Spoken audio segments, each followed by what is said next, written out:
皆さんこんにちは。今回は電源が入らない MacBook Pro A1706 の修理の様子をお送りいたします。まずは電源電圧と電流を見てみましょう。5V のままですね、20V になりません。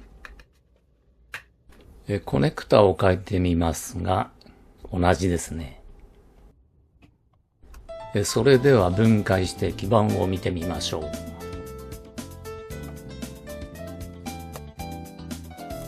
両サイドのクリップと中央のクリップを外して、プラスチックのツールで前方へ押して外します。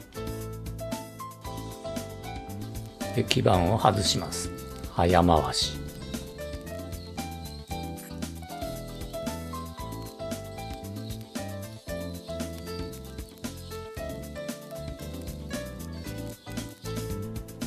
外観チェックで形のおかしいコンデンサーを一つ見つけました。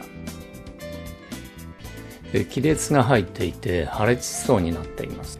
基板図面で見ると CB704 です。PP バス G3H に入っているコンデンサーですね。33マイクロファラッド。実はこのコンデンサーショートしていなかったんです。ショートしていたら簡単だったんですよね。ヒートガンを 400°C にセットして周辺から温めて最後に一気に外します。3.3V が出ていなかったのでグラウンド間の抵抗値を測ったら 1.24V と低かったんですね。原因を切り分けるためにこの抵抗 R6915 を外すことにしました。基板図面から R6915 の位置を見るとこの子ですね。熱容量の大きなハンダゴテで外しました。抵抗の直前まで電圧が出ているか確認します。 3.4V 出てますね。つまり抵抗よりも後の回路でショートしているということです。 PP3V3G3H に 1.5V 引火してショートしている部品の発熱を期待します。熱くなっている部品を探しているとありました。一つの部品がとても熱くなっています。念のためアルコールの蒸発具合で部品を特定します。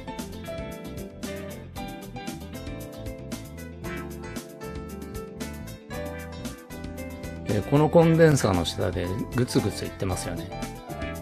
このコンデンサーは USB-C 端子のコントローラーにつながっています。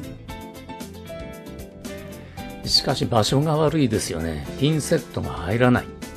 なので少しだけかぶさっているシールドをカットして外せるようにしまし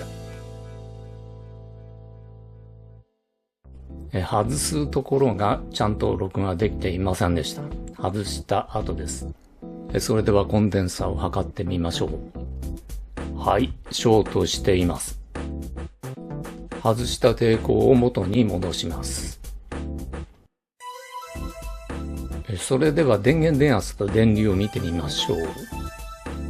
やりました。 20V。 電流もそれらしい値です。基板を組む前にまず CPU チップセット GPU にサーマルペーストを塗ります。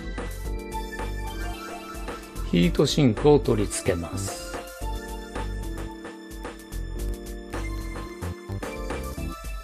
それでは基板を組み込んでいきます。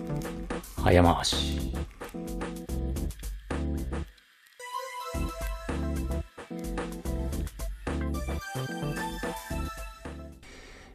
お客様がですね、パスワードを忘れてしまったということなので、外付けの SSD から起動して動作を確認しました。